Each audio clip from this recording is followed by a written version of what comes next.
हमारे बीच में हैं। यहाँ इस कार्यालय और इस क्षेत्र के प्रभारी महोदय मास्टर साहब और जो स्वयं में एक विधायक जी, जो इस समय जिनको विधायक जी से पुकारा जाता है, संबोधित किया जाता है, उनके भाई चरण सिंह जी, ये भी राजनीति के, इन्हें भी खलीफा कहा जाता है और ये ब्लॉक प्रमुख भी रहे हैं। इन्होंने न केवल उत्तर प्रदेश में, इन्होंने तो बाहरी प्रदेशों में भी जाके अपने प्रत्याशिता के, अपने चुनाव राजनीति में झंडे गाड़े हैं।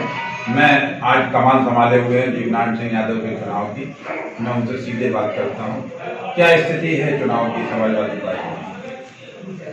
चुनाव की स्थिति आप लोग देख रहे होंगे, गाँव जा रहे होंगे। भाजपा की रैलियों में लोग जा नहीं रहे हैं, उनको गांव से खदेड़ा जा रहा है, लोग बाग नाराज हैं। इसलिए अखिलेश जी के कामों को याद करके उसके आधार पर लोग फिर से जीवनारायण सिंह यादव जी को, बड़े भाई को पूरी ताकत से एक तरफा बहुमत से जिताने का काम कर रही है। यहाँ की जनता, यहाँ के किसान, यहाँ के गरीब, यहाँ के पिछड़े अगड़े सारे लोगों ने ठान लिया है इस बार अखिलेश जी को मुख्यमंत्री बनाना है। इस बार रोजगार के साधन उपलब्ध कराना है, इस बार फैक्ट्रियां लगवानी है एरस वाले जोन में। ये सारी काम है। किसान की आय तभी दुगनी होगी, तब एक बेटा फैक्ट्री में जाएगा, दूसरा खेत पे खेती करेगा, शाम को आके माँ बाप की सेवा भी कर देगा। ये दीपक यादव के प्रयास से 40 साल में कोई यहाँ मंत्री नहीं बना, कोई क्षेत्र में मंत्री नहीं बना। पहली बार ऐसा लग रहा है कि प्रचंड बहुमत से जीत के यहाँ के लोगों की जो समस्याएं हैं, नौजवानों की जो समस्याएं हैं, महंगाई जो समस्या है, किसानों की जो समस्या है, ये सारी बहुत ही जल्दी अखिलेश जी की सरकार में, दीपनारायण जी के नेतृत्व में यहाँ के लोगों को सौगात के रूप में मिलने जा रही है।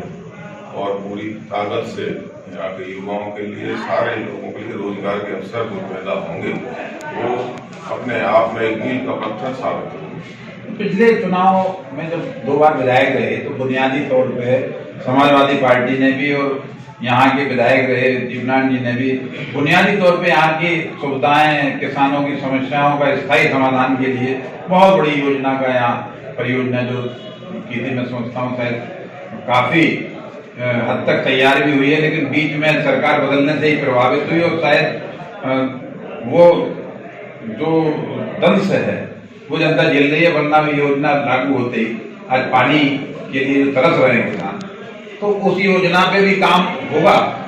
देश की आजादी के बाद सबसे पहले ये विधायक जी ने सोचा था, दीपक जी ने सोचा था कि ये सारा पानी बह के जा रहा है, लोगों की वहां से फुरसराय से आगे तक लोगों के पास पानी पहुंचता था महीनों में, जब फसल सूखने लगती थी। उन्होंने किसी तरह अखिलेश जी से कह के, उनको समझा के, सारी पूरी बता के कि एक डैम बनाना चाहिए और ये डैम का निर्माण बहुत तेजी से हुआ। आधा निर्माण बीच में रोक दिया गया। डैम की जो कीमत थी वो पूरा सरकार के पास पैसा भी था, लेकिन जैसे सरकार बनी उन्होंने सबसे पहले ये काम रोक दिया। अब इस बार सारे लोगों को पता है, चाहे पश्चिम में हो, पूर्वांचल, किस तरह से हवा चलेगी तो चल रही है। दोनों परिणाम आप सब लोगों को लगभग पता है दोनों चरणों के। अब तीसरे में तो ये लोग जो कहते हैं ये इन्हें समझ में नहीं आएगी, तीसरा तो और जबरदस्त है इस बार। तो बुंदेलखंड भी शामिल है, लेकिन बुंदेलखंड पुराना बुंदेलखंड नहीं रहा। अब लोगों को समझ आ गई कब काम चाहिए।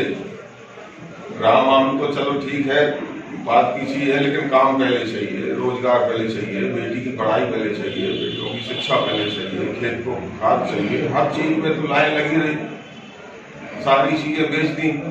अब बचा क्या है पब्लिक के पास? जब बेच दी सारी सरकारी चीजें बेचने का काम कर रहे हैं तो नौकरी निकालेंगे ये लोग कहाँ से? इसलिए नेतृत्व परिवर्तन जरूरी है।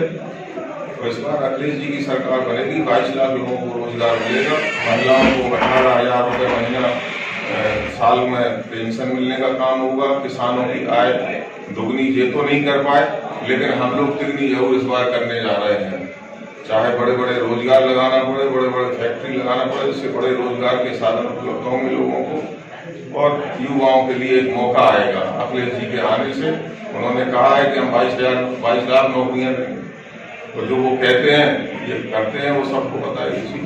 विकास की योजनाएं मैं गरोड़ा विधानसभा क्षेत्र की करूँ बहुत बड़े लेवल पे आई और निश्चित रूप से बुनियादी काम किया जब वो विधायक रहे श्रीकांत जी।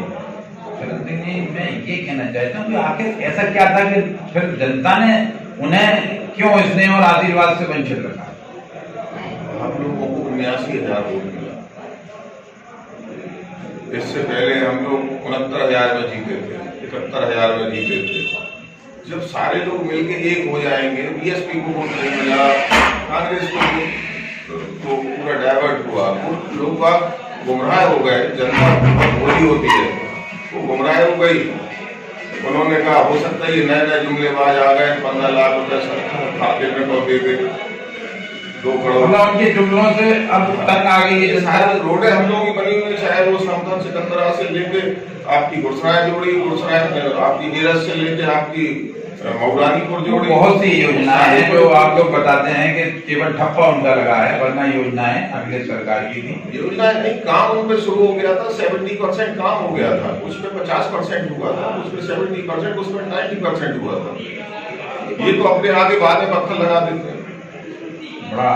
अब ये मतलब ये जो बातें हैं कि इन्होंने झूठी राजनीति की है, जनता में भ्रम फैलाया है, जनता को धोखा दिया है, तो समथर क्षेत्र जो है आपके गरोठा विधानसभा का, यहाँ पे एक कांग्रेस के बहुत ही दिग्गज पुराने जिनके इशारों पे राजनीति के समीकरण बदल जाएगा, इस बार उनकी स्थिति सामान्य है, वो न्यूट्रल मोड पर है।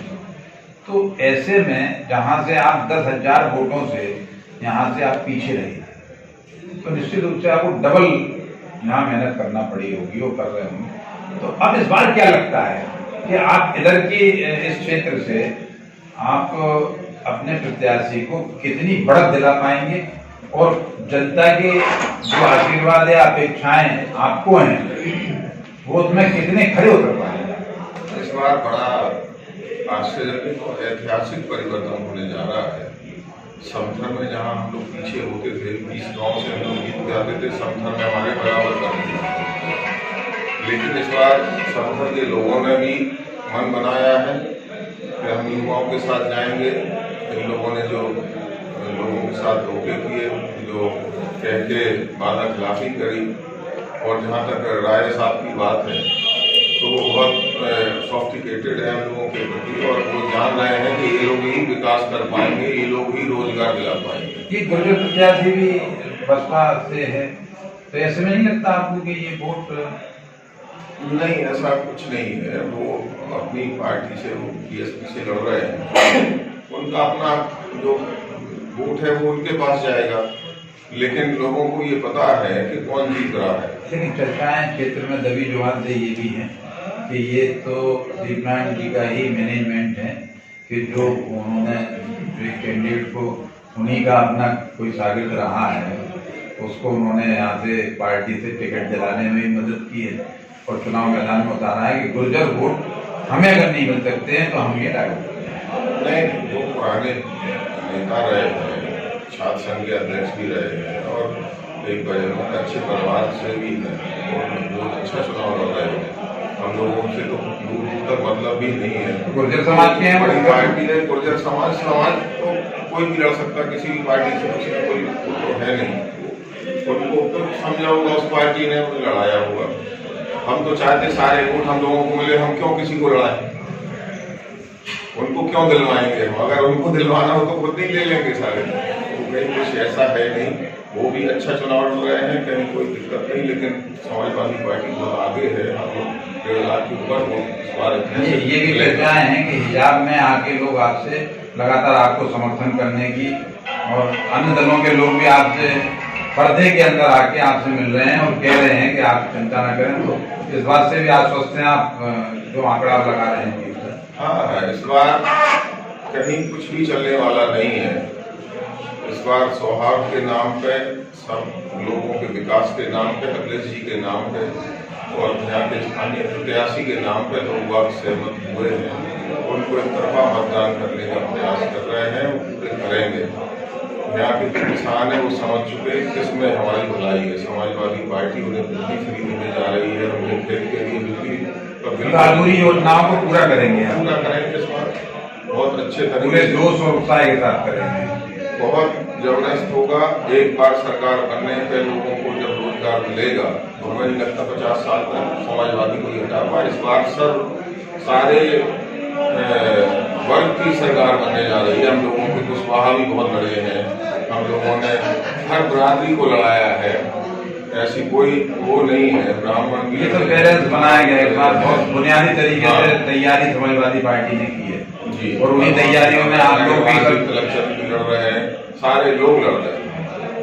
मतलब बुंदेलखंड में आपका मानना है कि हम सभी जीतों पर 19 में से आप ये मानिए 15 से ऊपर तो अभी मतलब चल ही रहा है बढ़िया, जो क्योंकि हम 19 बोले तो ये तो एक पॉलिटिकल वो हो जाएगा, लेकिन हम तो 15 के ऊपर जीतने का प्रयास कर रहे हैं।